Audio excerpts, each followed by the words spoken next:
Hello everyone, कैसे हो आप सब। आई होप आप सब बहुत अच्छे होंगे और अपनी तैयारी बहुत अच्छे से कर रहे होंगे। अब आपके बोर्ड एग्ज़ाम्स में सिर्फ 2 मंथ बचे हैं और इनमें आपको बहुत मेहनत करनी है। जनवरी का मंथ तो आपका प्रैक्टिकल्स और ऐसे ही चला जाता है फाइल वगैरह करने में। तो आपको जो सबसे अच्छा टाइम मिल रहा है वो नवंबर एंड दिसंबर में है और आपको बहुत मेहनत करनी है। तो मैंने आपके लिए ये फर्स्ट पार्ट स्टार्ट किया है जिसको हम कवर करेंगे सारा चैप्टर वाइज, ठीक है। और इसके बाद ही सेकंड पार्ट स्टार्ट करेंगे। इसमें आप देख सकते हो आपके टोटल 6 चैप्टर हैं। यहाँ पे आपके कितने चैप्टर हैं? 6 चैप्टर हैं। तो हम स्टार्ट करेंगे चैप्टर नंबर 3 से, जो कि बहुत इजी चैप्टर है।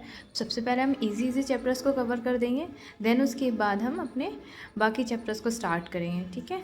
तो आज हम स्टार्ट करेंगे आव्यूह, ठीक। तो आव्यूह क्या होता है इसको देख। तो स्टार्ट करते हैं हम अपना चैप्टर जिसका नाम है आव्यूह और इंग्लिश में इसको कहते हैं मेट्राइसिस, ठीक है। इसकी परिभाषा क्या होती है, डेफिनेशन समझते हैं। आव्यूह संख्याओं या फलनों का एक आयताकार क्रम विन्यास है। इन संख्याओं या फलनों के आव्यूह के अवयव या प्रविष्टियाँ कहते हैं। जो ये फलन होते हैं या फिर ये जो संख्याएं होती हैं उनको क्या कहते हैं? आव्यूह के अवयव या फिर उनकी प्रविष्टियाँ, ठीक है। अब आव्यूह होता क्या है? कोई भी आप शॉप में जाते हो या फिर कहीं भी शॉप पे आप जैसे कि अब कोई भी सामान खरीदने जाते हो, घर ग्रोसरी के लिए जाते हो, ठीक है। तो वहाँ पे साबुन लगे हुए होते हैं ना, एक एक बॉक्स में लगा होता है। वो शॉप में अपने बना के रखते हैं कि इस वाले बॉक्स में हम साबुन रखेंगे, इसमें डिटर्जेंट रखेंगे, इसमें शैम्पू रखेंगे। बहुत सारी चीज़ों को ना वो अरेंज करके रखते हैं ताकि उनको आसानी हो वो चीज़ों को निकालने में, ठीक है। तो ऐसे ही आव्यूह होता है, वहाँ पे ये क्या है, एक अरेंजमेंट है, उनको अच्छे से लगाना होता है चीज़ों को, ठीक है। तो आव्यूह जो है अब वो कैसे डिनोट करते हैं, उसको पहचानेंगे कैसे कि ये आव्यूह है, ठीक है। तो आव्यूह को अंग्रेजी वर्णमाला के कैपिटल लेटर से, यानी बड़े जो शब्द होते हैं ना, अक्षर, बड़े अक्षरों से इनको डिनोट करते हैं, ठीक है, व्यक्त करते हैं। तो उदाहरण के लिए हम देख सकते हैं कि ये है हमारा कैपिटल ए और इसको हमने, ये हमारे पास नंबर्स थे -2, 0, 3, 5, √2 और ये क्या है 6, ठीक है। ये हमारे पास नंबर्स थे। अब हमें इनको क्या करना है, अरेंज करना है। तो हमने इसको ऐसे एक बॉक्स बनाया और इसमें इनको ऐसे लिख दिया। तो डिनोट करने का जो तरीका होता है आव्यूह का, वो कैसे डिनोट करते हैं हम? कैपिटल लेटर्स से इनको डिनोट करते हैं, ठीक है। तो अब ये होता क्या है, ये ऐसे क्यों लिखे गए हैं, ये ऐसे इस तरीके से क्यों लिखा गया है? तो अब इनको देख लेते हैं, इनको बोलते क्या है, ठीक है। तो कोई भी चीज़ को हम ऐसे लिखेंगे तो उनको कहते हैं पंक्तियाँ। क्या बोलते हैं उनको? पंक्तियाँ, ठीक है। और इस तरीके से जो लिखी जाती है उनको कहते हैं स्तंभ। जैसे हम अब प्रेयर में खड़े होते हैं ना स्कूल में, तो रो बना के खड़े होते हैं, कहते हैं ना, सर टीचर्स बोलते हैं कि पंक्ति में खड़े हो जाओ, रो बना के चलो, क्लास से बाहर जाना छुट्टी के बाद तो रो बना के चलो। तो वो क्या होती है, एक अरेंजमेंट होती है, ठीक है। तो वो भी क्या होती है, हमारे आव्यूह के ही फॉर्म में जाते हैं, ठीक। तो ये हमारे जो ऐसे चलते हैं हम, तो उनको कहते हैं पंक्तियाँ। और इस तरीके से जो खड़े होते हैं एकदम सीधे प्लर की तरह, उनको कहते हैं स्तंभ, ठीक है। इंग्लिश में कहते हैं कॉलम और इसमें पंक्तियों को कहते हैं रो, ठीक है। स्तंभ को कहते हैं कॉलम एंड पंक्तियों को कहते हैं रो। ये यहाँ पे लिखा हुआ है कि 36 रेखाएं, ये जो रेखाएं होती हैं 36 रेखाएं आव्यूह की पंक्तियाँ यानी रो कहलाती हैं। और ऊर्ध्व रेखाएं यानी सीधी जो खड़ी हुई रेखाएं, इनको क्या कहते हैं? स्तंभ कहते हैं, यानी कॉलम कहते हैं, ठीक है।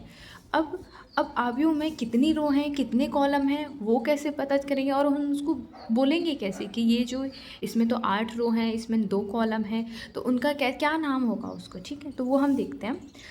आव्यूह की कोटि, उसको कहते हैं हम आव्यूह की कोटि, यानी ऑर्डर ऑफ अ मैट्रिक्स, ठीक है। m पंक्तियाँ तथा n स्तंभ वाले किसी आव्यूह को हम उसकी कोटि कहते हैं, ठीक है। तो जैसे उसको लिखते कैसे, m क्रॉस में n, तो ये क्या कहलाता है? आव्यूह का कोटि कहलाती है, यानी ऑर्डर कहलाते हैं। जैसे कि हमने एक बनाया है मैट्रिक्स, ठीक है। इसमें मेरी ये फर्स्ट रो, सेकंड रो और ऐसे ही चलते जा रहे हैं, ये हमारी n रो, ठीक है। तो हमारे इसमें m रो, हमारे इसमें रो कितनी है, 1 2 3 ऐसी करके। तो ये वाला जो फर्स्ट वाला होता है वो होता है रो, और ये लास्ट जो सेकंड वाला नंबर होता है उसको कहते हैं कॉलम, ठीक है। तो ये है पहला कॉलम और ये पहली रो, ये दूसरा कॉलम और ये दूसरी रो, ये तीसरा कॉलम यहाँ पे लिखेंगे तो वो तीसरी रो बन जाएगी, ठीक है। ऐसे ही चलते जाते हैं। तो ये हमारी क्या बनेगी, पहला रो और n कॉलम। और यहाँ पे आते हैं तो ये हमारी है m रो और n कॉलम, ठीक है। तो हम इसीलिए इसको लिखते हैं कि m क्रॉस n। अगर कोई आपसे पूछे कि बताओ मैट्रिक्स का ऑर्डर क्या है, तो हम सबसे पहले उसकी रो काउंट करेंगे, फिर उसके बाद हम उसकी कॉलम काउंट करेंगे, फिर हम उनको इस फॉर्म में लिख देंगे। तो वो क्या बन जाएगा, हमारा ऑर्डर ऑफ मैट्रिक्स। जैसे एग्जाम्पल यहाँ देखते हैं। उदाहरण के लिए मैंने एक मैट्रिक्स लिया है A = 1 2 -1 3 और दूसरी रो है हमारी 0 2 3 2, ठीक है।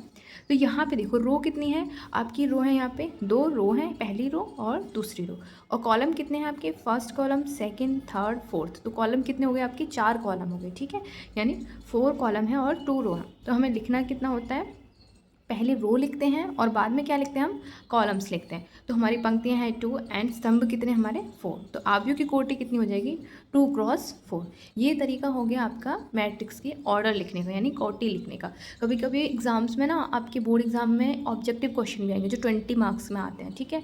हर क्वेश्चन 1 नंबर का होगा और उसमें बहुत आसान से क्वेश्चन पूछ लेते हैं कभी कभी कि इसकी कोटि बता दो। तो बहुत ही आसान है, आप उसको 1 मिनट में, 1 मिनट से पहले भी कर दोगे, सेकेंड्स में करोगे इस क्वेश्चन को।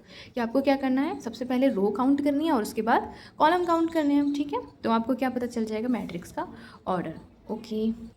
और कभी कभी आपसे ना मैट्रिक्स का एक एलिमेंट के बारे में, यानी एक अवयव के बारे में पूछ लेते हैं कि बताओ इस वाली मैट्रिक्स में पहली कॉलम में और सेकेंड रो का एलिमेंट बताओ। तो ये हो गया हमारा पहला कॉलम, सेकेंड रो का पहला एलिमेंट, ठीक है। तो यानी इसको कहेंगे, रो कौन सी है, ये आपकी सेकेंड रो है, और कॉलम कौन सा है, फर्स्ट कॉलम है। तो फर्स्ट कॉलम का फर्स्ट, सेकेंड रो का फर्स्ट एलिमेंट, ठीक है। इस तरीके से भी क्वेश्चन आएंगे जो कि हम आगे देखेंगे, ठीक है, वो हमारे क्वेश्चंस में देखेंगे। ओके। तो नेक्स्ट यहाँ पे एक नोट है कि किसी भी m क्रॉस n कोटि के अवयव को प्रकट करने के लिए संकेत a is equal to A I J M cross n का प्रयोग करते हैं। यहाँ पे ए आई जे क्या है, a तो हमारा अवयव है और i क्या बताता है हमारा, i बताता है हमारी पंक्तियाँ, और j क्या बताता है हमारे स्तंभ, ठीक है। और m क्या होते हैं हमारे, m होती हैं रो यानी पंक्तियाँ, और n क्या होता है हमारा कॉलम, कितने रो हैं कितने कॉलम है, ये हमारी वो काउंटिंग है। लेकिन कौन सी रो है और कौन सा कॉलम है ये हमारे आई और जे बताएंगे, ठीक है। अब अवयव के मान केवल वास्तविक संख्याएं अथवा वास्तविक मानों का फलन होते हैं, मतलब वो रियल नंबर्स ही होंगे, उनके अलावा और कोई नंबर नहीं होंगे, वास्तविक संख्या ही होंगी आपकी मैट्रिक्स में, ठीक है। या फिर फलन जो होंगे, फलन आपका फर्स्ट चैप्टर है, उसमें आपको पता होगा फलन कैसे करते हैं, उसको भी हम पढ़ेंगे। तो या तो उस फलन की वैल्यू रख के, और वो जो आएगी वैल्यू वो भी क्या होगी, वास्तविक ही होगी, ठीक है। अब एग्जाम्पल में देखो, एक एग्जाम्पल है, एक ऐसे 3 क्रॉस 2 अवयव की रचना कीजिए जिसके अवयव ए आई जे इजिकल टू कितना है, 1/2 ब्रैकेट आई, मतलब ये मॉड है i माइनस 3j द्वारा प्रदत्त है। मतलब आपको यहाँ से पता चल गया कि रो कितनी होंगी और कॉलम कितने होंगे। तो यहाँ देखो रो कितनी है, 3 रो बनानी है आपको, और कॉलम कितने बनाने हैं, 2 कॉलम बनाने हैं, ठीक है। तो i j भी इन्हीं के हिसाब से चलेंगे। अगर हम फर्स्ट रो में चल रहे हैं तो i की वैल्यू कितनी रहेगी, 1 रहेगी, और कॉलम, एक कॉलम से दूसरे कॉलम में जाएंगे तो j की वैल्यू बदलेगी, और रो से दूसरी रो में जाएंगी तो आई की वैल्यू बदलेगी, और वो हमें यहाँ रखी इसकी वैल्यू आ जाएंगी। ये होते हैं ना हमारे, ये हमने देखा था, ये मैट्रिक्स थी, ठीक है। तो इस मैट्रिक्स में ये 1 2 3 4 5 ये कैसे आए हैं, वो हम इस वाले फॉर्मूले से करेंगे, यानी ये जो दी हुई ना कंडीशन, हमें ये वाली कंडीशन से हम इसको सॉल्व करेंगे। तो हम अब मैट्रिक्स बनाएंगे इसकी हेल्प से, और हमारी यहाँ पे दी हुई है कि हमें कितनी रो लेनी है और कितने कॉलम लेने हैं, ठीक है। स्टार्ट कर दें इसको। तो सबसे पहले हम क्या लिखेंगे, इसकी स्टैंडर्ड फॉर्म लिखेंगे। तो मैट्रिक्स हमारी होगी ए इजिकल टू, क्या होगी हमारी मैट्रिक्स, 3 रो होंगी और कॉलम कितने होंगे, 2 कॉलम होंगे, ठीक है। तो हमारा क्या आ जाएगा, A11 A12, ठीक, क्योंकि कॉलम हमारे कितने हैं, 2 ही कॉलम है। अब हम जा रहे हैं सेकंड रो में, तो आई की वैल्यू कितनी आएगी, A21 और A22, क्योंकि रो तो पहली है अब, लेकिन कॉलम किस में आ गए, हम दूसरे कॉलम में आ गए। अब रो तीसरी आ गई तो A31, कॉलम पहला ही है, A32, अब हम कॉलम सेकंड में आ गए हैं, और रो कौन सी हमारी, थर्ड रो है, ठीक है। तो ये हमें पता चल गया। अब हम ये निकालेंगे A11, यानी आई की वैल्यू हमने यहाँ पे क्या ली है, 1 इस वाले के लिए, और जे की वैल्यू हमने क्या लिया है यहाँ पे, 1। तो A11 कितना होगा, 1/2, आई की वैल्यू को क्या रखना है, 1 रखना है, 1 माइनस 3 इंटू जे की वैल्यू कितनी रखी है, 1, ठीक है। तो 1/2 मॉड 1 माइनस 3, अब आ जाएगा ये 1/2 माइनस, ये देखो कितना बचेगा, माइनस का 2 बचेगा, लेकिन मॉड लगा हुआ है। जब मॉड में से कोई भी वैल्यू बाहर आती है तो वो पॉजिटिव बन के आती है, तो 2/2, तो ये कितनी वैल्यू बन जाएगी आपकी, 1, ठीक है। अब जाते हैं हम सेकंड कॉलम में, लेकिन रो कौन सी हमारी, पहली रो है, तो अब लिखेंगे हम A12 1/2, ठीक। आई की वैल्यू कितनी रखनी है आपको, 1 ही रखनी है, 3 इंटू जे की वैल्यू कितनी रखनी है आपको, 2, ठीक। तो 1/2, 1 माइनस 3 2 6, ओके, 1/2, 1 माइनस 1 माइनस 6 कितना होता है, ये आ जाएगा आपका माइनस का 5, ठीक है, ये वैल्यू आएगी आपकी माइनस की 5। अब हम मॉड से बाहर निकालेंगे तो ये पॉजिटिव बनेगी 5/2, ठीक। अब आ जाते हैं हम सेकेंड रो पे, ठीक है, तो A21 1/2 लिखेंगे। आई की वैल्यू यहाँ पे देखो चेंज हो गया, अब ये कितनी होगी 2 होगी, तो आई की वैल्यू को रखेंगे हम 2 माइनस 3, लेकिन जे की वैल्यू एक ही है क्योंकि ये पहले ही कॉलम है अभी, तो 3 × 1, ठीक है, 1/2 3 माइनस ये हो जाएगा 2 माइनस 3। अब यहाँ से देखो ये कितना बचेगा, 1 बचेगा माइनस का, तो 1/2 माइनस का 1 मॉड में होगा तो ये बाहर निकल गया 1/2, ठीक, यहाँ तक हुआ। अब हम जाते हैं सेकेंड कॉलम में और सेकेंड रो में, तो A22 1/2 आई की वैल्यू को रखेंगे 2 माइनस 3 × 2, ठीक, 1/2। अब ये कितना हो जाएगा 2 माइनस 3 × 2 = 6। अब ये कितना बचेगा आपका, ये बचेगा माइनस का 4 और ये प्लस का निकलेगा 4/2 और ये कट हो जाएगा, देखो इससे डिवाइड होता है ना, तो ये कितना आ जाएगा 2। अब यहाँ पे आ जाएंगे हम थर्ड रो में, तो A31, ठीक है, 1/2 आई की वैल्यू कितनी रखेंगे 3 माइनस 3 × जे की वैल्यू कितनी होगी 1, ठीक, 1/2 3 और ये हो जाएगा 3। अब ये कितना बचेगा 0/2, तो ये कितना आ जाएगा 0 आ जाएगा, ठीक है।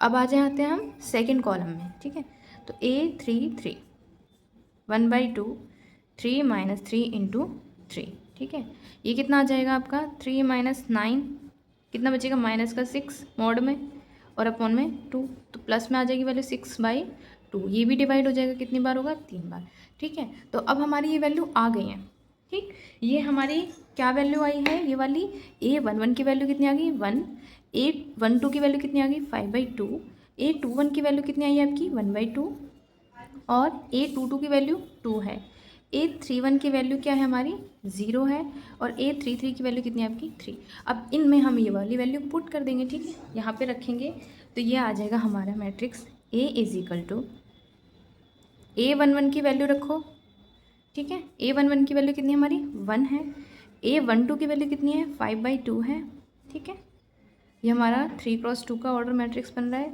A21 कितना है 1/2 है और A22 कितना है 2 है, A31 कितना है 0 यहाँ रखेंगे और A33 कितना है हमारा 3, तो ये हमारी मैट्रिक्स बन गई, ठीक है, ये रही, ये हमारी क्या बन चुकी है फाइनल मैट्रिक्स, जो हमने किसकी हेल्प से निकाल रही है, ये हमने इस फॉर्मूले की हेल्प से निकाली, जो हमें ये कंडीशन दी गई थी कि AIJ है वो किस फॉर्म में होंगे 1/2 मॉड I माइनस 3J, ठीक है, इस फॉर्म में होंगे। और यहाँ से हमें ये पता चल गया था कि रो कितनी होंगी और कॉलम कितने होंगे, ठीक है, तो हमने इससे आइडिया लगाया और हमने क्या किया, उतनी ही रो बना ली और उतने ही कॉलम। तो फर्स्ट रो में आते हैं तो 1 चलता है, सेकंड रो में जाते हैं तो फर्स्ट ये 2 बन जाता है और थर्ड रो में जाते हैं तो 3, ठीक है, और ये फिर कॉलम चेंज होता है कि फर्स्ट कॉलम में थे फिर सेकंड कॉलम में आ गए, यहाँ पे फर्स्ट कॉलम थे सेकंड कॉलम में आ गए, यहाँ पे फर्स्ट कॉलम थे यहाँ सेकंड कॉलम में आ गए, ठीक।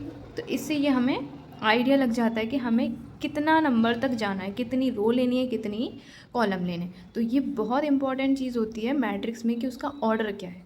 ओके, आई होप ये आपको समझ में आया होगा और मेरी वीडियो पसंद आई हो तो इसको लाइक करें और इसको कितना कंटिन्यू, आपको कौन सा चैप्टर चाहिए इसके बाद ये मुझे ज़रूर बताएं, ठीक है। और ये नोट्स आपको चाहिए तो मुझे मैसेज करके ज़रूर बताएं कमेंट बॉक्स में, ठीक है, तो मैं आपको ये नोट्स की PDF प्रोवाइड करूँगी, ठीक है। ओके, मिलते हैं नेक्स्ट क्लास में। Thank you everyone.